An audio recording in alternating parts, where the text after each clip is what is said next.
आज हमें ज्वाइन करने के लिए। 4 विकेटें आपने हासिल की, तो पहले तो आपको बहुत बहुत मुबारक हो, बिकॉज़ वही बात आ रही थी, काफ़ी देर से डिस्कशन चल रही है कि जी 20 विकेटें चाहिए, अगर मैच जीतना है तो 20 विकेटें चाहिए। टी के बाद पहले तो मैं आपसे पूछूंगी कि क्या हुआ, एकदम से थोड़ा सा लग रहा था कि जिस तरह टर्न भी ज़्यादा मिल रही है, आपके मुताबिक टी के बाद क्या हुआ कि 4 विकेटें पाकिस्तान ने एकदम से ली? हाँ, बिस्मिल्लाहिर्रहमानिर्रहीम। पहले तो अल्लाह का लाख लाख शुक्र है। जैसे कि आपको पता है ये लोग अटैकिंग खेलते हैं, और जब टी से पहले हम बॉलिंग कर रहे थे तो ये हम भी अटैक कर रहे थे, वो भी अटैक कर रहे थे। जो हम दोनों अटैक कर रहे थे तो उसको हमें ही नुकसान लगा था। तो बाहर मीटिंग की कोच के साथ, मैनेजमेंट के साथ, तो फिर जब दूसरी प्लान पे आए कि हमने थोड़ा सा अपने अटैक करना है लेकिन फील्डिंग लेके अटैक करना है, तो उसके बाद फिर थोड़ी सी लाइन बनी, जगह बनी, उसके बाद विकेट लेना शुरू हो गए। अच्छा, जो आपने बात की कि वो भी अटैक कर रहे थे, हम देख रहे थे कि जिस तरह बेन डकेट ने स्वीप काफ़ी इसका इस्तेमाल किया, बाकी उनके प्लेयर्स भी वैसे हैं।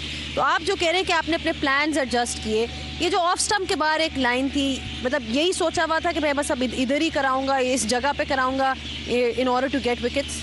जी बिल्कुल, अगर देखा जाए दरमियान में लेफ्ट हैंडर के लिए दरमियान में जो लाइन है उधर कुछ नहीं होता, थोड़े से बाहर पैचेस है और बाहर थोड़ा सा रफ एरिया है, उधर से सब कुछ हो रहा है। एक का दुका बॉल जो दरमियान में गिर रहा है वो भी बिल्कुल 68 67 पे जब बिल्कुल स्लो करे वो टर्न मिल रहा है, लेकिन अगर उस पर एज भी लगे तो स्लिप को कैरी नहीं होता।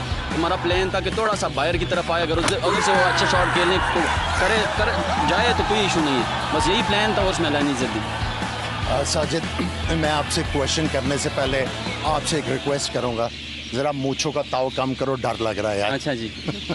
अच्छा, मुझे ये बताएं कि आप जब लेफ्ट हैंडर को बॉल कर रहे थे, 3 दफ़ा गली में से गेंद गुजरा और गली वहाँ पे नहीं थी। सेकंड इनिंग्स में गली देखेंगे हम लोग? जी बिल्कुल, गली वो शानी भाई से और रिजी भाई और सऊद भाई से यही बात होती, वो बिल्कुल स्लैश टाइप खेल रहे थे, अगर मैं गली ले भी रहा था तो वो उसकी सर के ऊपर से जाता था। फिर हमने ये प्लान किया, जो सिल्ला को हटाया और बिल्कुल गली के थोड़ा सा पीछे हमने ले लिया, तो उसका रिवर्स भी बंद हो गया और उसका जो ये स्लैश मारा था उधर भी बंद हो गया। तो फिर वो आगे चीज़ों का सोच रहा था, तो उसमें एंड ऑफ द डे वो आउट हो गया। रूट को आउट करने का कितना मज़ा आया उसको? वो आते ही मैंने बोला कि आपके भाई के खिलाफ भी मैं इंग्लैंड में खेला हूँ, और फिर उसको बोला कि मेरी ड्रीम विकेट आप हो, तो वो हंसने लगा। तो जो ड्रीम विकेट थी वही थी।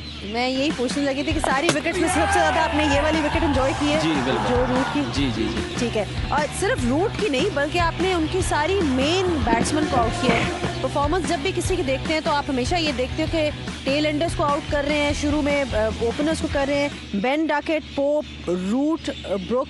सो जो एक उनका जो मिडिल ऑर्डर है, पाकिस्तान के पास अब ये एडवांटेज है कि ओवरऑल विकेटें मिल गई हैं मिडिल ऑर्डर की, and now we are into obviously Brydon Carse आ गए हैं, जेमी स्मिथ आ गए हैं। तो अभी जो ड्रेसिंग रूम का माहौल था after getting those wickets, I am sure काफ़ी अपबीट होंगे प्लेयर्स के। एक पहले सिर्फ 2 विकेट्स गिरी हुई थी, एकदम से एक पोजीशन में आ गए हैं where they feel confident about themselves.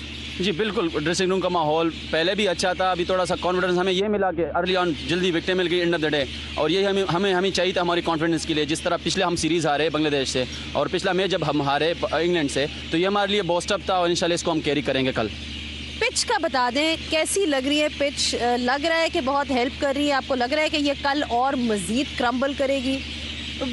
बात यह है कि इसमें जो स्पॉट है, अगर उसमें आप 90 के ऊपर से बॉलिंग करोगे तो उसमें आप कोई एक का दो का ब्रेक मिलेगा। हाँ, पेस वेरी करोगे तभी कुछ ना कुछ मिलेगा, वो भी बाहर से, अंदर से कुछ भी नहीं है। बिल्कुल जो 3 विकेट है उसके अंदर से कुछ भी नहीं है, थोड़ा बाहर से सब कुछ है। अगर आप पुश से बॉल कर रहे हो, स्लो कर रहे हो, पेस वेरी कर रहे हो, तो बहुत कुछ है इस विकेट में। इंग्लैंड ने चौथी इनिंग्स खेलनी है, आपने बॉलिंग काफ़ी की है। आपके ख्याल में पाकिस्तान टीम को कितनी लीड लेनी चाहिए और कितने रन्स जोड़ने चाहिए सेकंड इनिंग्स में कि ये टेस्ट मैच जीता जा सके? अगर हम लीड ले लें सोहेल भाई, तकरीबन 90 to 100 इस मैच में, इसको कल इंशाल्लाह अर्ली और लंच तक आउट कर लें इनको, और फिर हम 200 भी उसके साथ कर लें, मतलब 90 to 100 लीड और 200 हम इस विकेट पे करें, 300 अगर इस विकेट पे हम करें, इंशाल्लाह हम ये मैच जीत जाएंगे। ठीक है, चलें, ठीक है। सेलिब्रेशन आपकी हम बहुत एंजॉय कर रहे हैं, जो आपकी पर्टिकुलर सेलिब्रेशन है, इसके पीछे कोई है स्टोरी या नहीं? इसके पीछे की स्टोरी यही है कि जितनी भी क्रिकेट के लिए मैं हर चीज़ से मतलब परफॉर्म के साथ बाहर होता हूँ।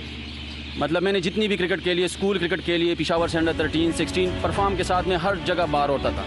जब भी मैं क्रिकेट खेलता था, मैं स्टार्ट में एज अ बैट्समैन था, फिर बाद में मैं ऑफ स्पिनर बना।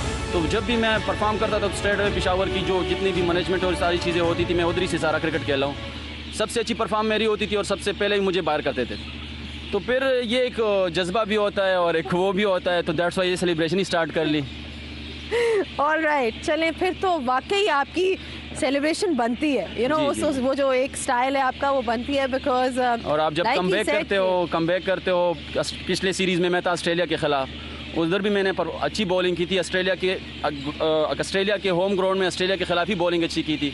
अगले सीरीज से विदाउट एनी रीज़न बाहर कर दिया, फिर इसी में आ गए।